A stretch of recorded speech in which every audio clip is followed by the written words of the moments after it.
ପୂର୍ବପୁରୁଷ ମାନେ କହି ଯାଇଥିବା କିଛି ଗୁରୁତ୍ୱପୂର୍ଣ୍ଣ ଟିପ୍ସ। ନମ୍ବର 1, ରହି ରହି କଥା କହୁଥିବା ବ୍ୟକ୍ତି ବା ଖନେଇ ଖନେଇ କଥା କହୁଥିବା ବ୍ୟକ୍ତିଙ୍କୁ ତାଙ୍କ ଜିଭ ତଳେ ତେଜପତ୍ର ରଖିକି ଚୋବେଇବା ପାଇଁ କୁହନ୍ତୁ।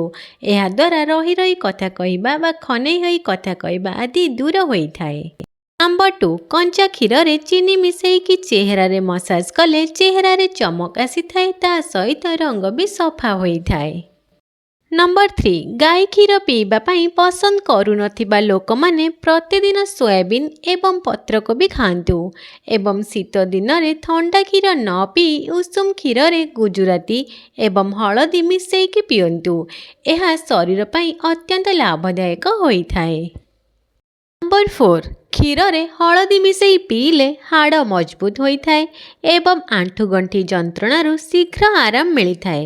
କିନ୍ତୁ ବୟସ୍କ ଲୋକମାନେ କ୍ଷୀରରେ ହଳଦୀ ମିଶାଇ ନିହାତି ପିଇବା ଦରକାର। ଏହା ସେମାନଙ୍କର ସ୍ୱାସ୍ଥ୍ୟ ପାଇଁ ଅତ୍ୟନ୍ତ ଲାଭଦାୟକ ହୋଇଥାଏ। ନମ୍ବର 5, ଯଦି ଘରେ କିମ୍ବା ଅଫିସରେ କଳହ ଦେଖା ଦେଇଥାଏ ତେବେ ଶିବଲିଙ୍ଗ ଉପରେ କ୍ଷୀର ଅର୍ପଣ କରିବା ଦ୍ୱାରା କଳହ ଦୂର ହୋଇଥାଏ। ନମ୍ବର 6, ଅନ୍ୟ ଲୋକଙ୍କ ନଖ କଟା ରେଜର, ବ୍ରଶ, ତଉଲିଆ ଏବଂ ରୁମାଲ ଇତ୍ୟାଦି ବ୍ୟବହାର କରିବା ଉଚିତ ନୁହେଁ। ନମ୍ବର 7, ଔଷଧ ସେବନ କରିବା ସମୟରେ ଠାକୁରଙ୍କୁ ସ୍ମରଣ କରିବା ଉଚିତ। ଏହାଦ୍ୱାରା ରୋଗ ଶୀଘ୍ର ଭଲ ହୋଇଥାଏ। ଏହା ମଧ୍ୟ ଆୟୁର୍ବେଦରେ ପ୍ରମାଣିତ ଅଛି। ନମ୍ବର 8, ଯଦି ଗଣ୍ଠିବାତ, ମୁଣ୍ଡବିନ୍ଧା ଓ କୌଣସି ଯନ୍ତ୍ରଣା ହେଉଥାଏ ତେବେ ହନୁମାନ ଚାଳିଶା ପାଠ କରିବା ଦ୍ୱାରା ରୋଗ ଯନ୍ତ୍ରଣା ସବୁକିଛି ଦୂର ହୋଇଥାଏ। ନମ୍ବର 9, ରୋଷେଇ ଘରେ କେବେ ବି ଔଷଧ ରଖିବା ଉଚିତ ନୁହେଁ। ଏହା ଅଶୁଭ ଅଟେ ଓ ଶରୀର ଉପରେ ଖରାପ ପ୍ରଭାବ ପକାଇଥାଏ। ନମ୍ବର 10, ମସୁର ଡାଲି, ହରଡ଼ ଡାଲି ଏବଂ ବିରିକୁ ଅଳ୍ପ ଖରାରେ ଶୁଖାଇ ତାକୁ ଗୁଣ୍ଡ କରି ଏକ କାଚ ପାତ୍ରରେ ରଖନ୍ତୁ ଏବଂ ପ୍ରତିଦିନ ରାତିରେ ସେହି ପାଉଡରକୁ ଗୋଲାପ ଜଳ କିମ୍ବା ପାଣିରେ ମିଶାଇ ଲଗାନ୍ତୁ। ତାପରେ 30 ମିନିଟ୍ ପର୍ଯ୍ୟନ୍ତ ରଖି ନର୍ମାଲ ପାଣିରେ ମୁହଁ ଧୋଇ ଦିଅନ୍ତୁ। ଏହି ରେମେଡିଜକୁ ଘରେ କରି ଦେଖନ୍ତୁ ଆଉ ଆପଣଙ୍କୁ ପାର୍ଲର କେବେ ବି ଯିବାକୁ ପଡ଼ିବନି। ନମ୍ବର 11, ଯଦି ଆପଣଙ୍କୁ ଅଧିକ ନିଦ ଆସୁଥାଏ ତେବେ ଆପଣ ଗାଈ କ୍ଷୀରରେ ଛୋଟ ଗୁଜୁରାତି କିମ୍ବା ଅଳେଇଚ ପକାଇକି ପିଅନ୍ତୁ। ନମ୍ବର 12, ପୋଦିନା ପତ୍ର ଏବଂ ଧନିଆ ପତ୍ରକୁ କାଚ ପାତ୍ରରେ ରଖି ଫ୍ରିଜରେ ରଖିଲେ ଅଧିକ ଦିନ ପର୍ଯ୍ୟନ୍ତ ଫ୍ରେଶ ରହିଥାଏ। ନମ୍ବର 13, ପିଆଜ ଏବଂ ରସୁଣକୁ କାଟିବା ପୂର୍ବରୁ ପାଣିରେ କିଛି ସମୟ ଭିଜାଇ କାଟନ୍ତୁ। ପିଆଜକୁ ପାଣିରେ ରଖିବା ଦ୍ୱାରା ଆଖି ଜଳାପୋଡ଼ା ହୋଇନଥାଏ ଏବଂ ରସୁଣକୁ କିଛି ସମୟ ପାଣିରେ ରଖିବା ଦ୍ୱାରା ଚୋପା ଶୀଘ୍ର ବାହାରି ପଡ଼େ। ନମ୍ବର 14, ଶୟନ କରିବା ପୂର୍ବରୁ ଏବଂ ସୂର୍ଯ୍ୟ ଉଦୟ ପୂର୍ବରୁ ଶରୀରରେ ଯଦି ତେଲ ଲଗାନ୍ତି ତାହେଲେ ଏହାଦ୍ୱାରା ଶରୀରରେ ଶକ୍ତି ହେବା ସହିତ ଶରୀର ମଧ୍ୟ ଚିକ୍କଣ ହୋଇଥାଏ। ନମ୍ବର 15, ଯଦି ଆପଣଙ୍କୁ ଭୋକ କମ୍ ଲାଗୁଛି ତେବେ ଆପଣ ଗୁଡ଼ର ସେବନ କରନ୍ତୁ। ଏହାଦ୍ୱାରା ଭୋକ ଲାଗିବା ସହିତ ପାଚନ କ୍ରିୟା ମଧ୍ୟ ମଜବୁତ ହୋଇଥାଏ। ନମ୍ବର 16, ସକାଳୁ ସକାଳୁ ଛୋଟ ପିଲାଙ୍କ ଶରୀରରେ ଭଲରେ ତେଲ ମାଲିସ କରିକି ସକାଳର କଅଁଳିଆ ସୂର୍ଯ୍ୟ କିରଣରେ ଛୁଆକୁ କିଛି ସମୟ ରଖିବା ଦ୍ୱାରା ଛୁଆମାନଙ୍କର ହାଡ଼ ମଜବୁତ ହୋଇଥାଏ। ନମ୍ବର 17, କଦଳୀ ଖାଇସାରିବା ପରେ ସାଙ୍ଗେ ସାଙ୍ଗେ ପାଣି ପିଇବା ଶରୀର ପାଇଁ ଅଧିକ କ୍ଷତିକାରକ ହୋଇଥାଏ। ଏହା ପାଚନ ସମ୍ବନ୍ଧିତ ସମସ୍ୟା ସୃଷ୍ଟି କରିପାରେ, ଯେମିତିକି ଗ୍ୟାସ୍, ବଦହଜମି ପରି ସମସ୍ୟା ହୋଇପାରେ। ନମ୍ବର 18, ଯଦି ମୁହଁରେ ବ୍ରଣର ଦାଗ ରହିଯାଇଛି ତେବେ ଦହିରେ ଲିମ୍ବପତ୍ର ପାଉଡର ଏବଂ ହଳଦୀକୁ ଭଲ ଭାବରେ ମିଶାଇ ମୁହଁରେ ଲଗାନ୍ତୁ। ଖୁବ୍ ଶୀଘ୍ର ବ୍ରଣର ଦାଗ ଦୂର ହୋଇଯାଇଥାଏ। ନମ୍ବର 19, ଯେତେବେଳେ ଜଣେ ମହିଳା ଋତୁସ୍ରାବ କରନ୍ତି ସେତେବେଳେ ତାଙ୍କୁ ମର୍ଯ୍ୟାଦାର ସହିତ ବ୍ୟବହାର କରନ୍ତୁ ଏବଂ ଦମ୍ପତି ବ୍ରହ୍ମଚର୍ଯ୍ୟ ପାଳନ କରିବା ଉଚିତ, ଯାହାଦ୍ୱାରା ସର୍ବୋତ୍ତମ ସନ୍ତାନ ଜନ୍ମ ହୋଇଥାଏ। ନମ୍ବର 20, ମାସିକ ଋତୁସ୍ରାବରୁ ଶୁଦ୍ଧ ହେବା ପରେ ଅଷ୍ଟମ ଏବଂ ଚତୁର୍ଦ୍ଦଶ ଦିନ ଗର୍ଭଧାରଣ ପାଇଁ ଭଲ ସମୟ ଅଟେ। ଏଥିରେ ପୁରୁଷ କେବଳ ସକ୍ଷମ ନୁହନ୍ତି, ମହିଳାମାନେ ମଧ୍ୟ ଗୁଣବାନ, ଭାଗ୍ୟବାନ ଏବଂ ଭଲ ଆଚରଣ କରନ୍ତି। ନମ୍ବର 21, ଯଦି ଚୁଟିକୁ ଲମ୍ବା କରିବା ପାଇଁ ଚାହୁଁଛନ୍ତି ତେବେ ନଡ଼ିଆ ତେଲରେ ଅଁଳା ପାଉଡର ମିଶାଇ ତାକୁ ଟିକେ ଉଷୁମ କରି ଚୁଟି ମୂଳରେ ମସାଜ କଲେ ଚୁଟି ବଢ଼ିଥାଏ। नंबर 22 पानी को नियमित रूप से फुटेकी पियंतु। आपण प्रतिदिन 3 ରୁ 4 लिटर पानी निहाती भाव में पियंतु।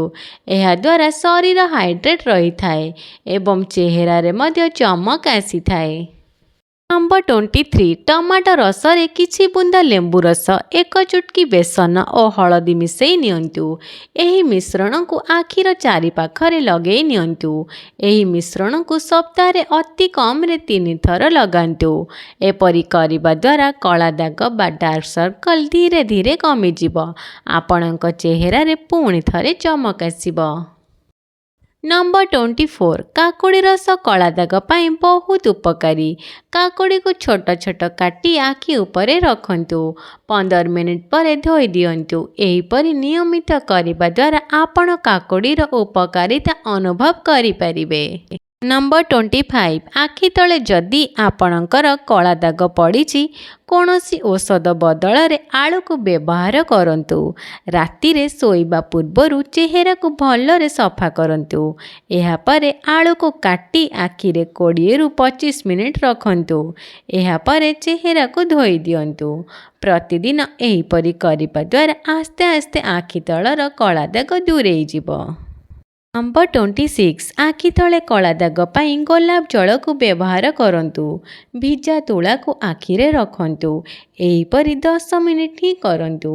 एपरि करिबा द्वारा आखिर चारिपाख त्वचा आस्ते आस्ते चमकी उठिबो। नंबर 27 मुहरे लंका हाथ लगी मुह पोड़ा जला हेउथिले आपण कंचा क्षीर को मुहरे लगांतु। जल्दी पोड़ा जला ठीक होई थाए। नंबर 28 2-3 मास बिल्कुल कम लुण वाला खाइबा खाआंतु। यह द्वारा शरीर 90% रोग को कम करि थाए। नंबर 29 सप्ताह रे थरे लिंब पत्रर काढ़ा पीले पेटर सबु मैला दूर होई थाए एवं चेहरा रे उज्जवलता आसी थाए। नंबर 30 35 वर्ष पर चेहरा रे उज्जवलता धीरे धीरे कमी जाई थाए। तेणु आपण अधिकरु अधिक घरर खाइबा खाइबा को चेष्टा करंतु एवं चेहरार ठीक रे जत्न नियंतु। नंबर 31 जदि आपण को कम शुणा जाउ थाए तेबे आंगुठी रे नड़िया तेल लगे कान रे लगेइले कम शुणा जाउथिबा समस्या दूर होई थाए। नंबर 32 जदि आपणकर नख बड़ू न थाए तेबे आपण नड़िया तेल नखरे लगेया को चेष्टा करंतु किंबा रसुण तेल लगेले मध्य नख बड़ी थाए। नंबर 33 पेटरे हेउथिबा रोग जंत्रणा पाई आपण प्रतिदिन पुदीना पत्रर चाहा किबा पुदीना चटणी खाआंतु। एहा पेटर समस्या को दूर करि थाए। नंबर 34 पेटरे कुर्मी हेउथिले तेंतुली पत्र किंबा कलरा पत्र रस सहित चीनी मिसाई सेवन कले कुर्मी नाश होई थाए। नंबर 35 दांत हलुथिले नड़िया गछ चेर को छेची पानी रे मिसई एही पानी को कुलुकुचा कले दांत हलिबा बंद होई थाए। नंबर 36 बारंबार परिश्रा लगुथिले बाउंस पत्र को माटी हांडी रे सिझेई सेही पानी को सकाळ बेला पीले शीघ्र उपकार हुए। नंबर 37 नाभि रे घा हेले हलदी गुंड अथवा लिंब पत्र को गुआ घिया रे भाजी सेही स्थान रे लगेइले घा शीघ्र सुखी जाए। नंबर 38 पुरुष माने पूजा कला बेले दुर्गा फटरे सिंदूर लगेबा उचित नुहे एवं महिला माने हनुमान फटरे सिंदूर लगेबा अनुचित। यह घर पाई अशुभ होई थाए। नंबर 39 घरे केबे भी कुला एवं छांचुणी एकाठी रखिबा उचित नुहे। यह द्वारा अशुभ हेबा सहित अमंगल होई थाए।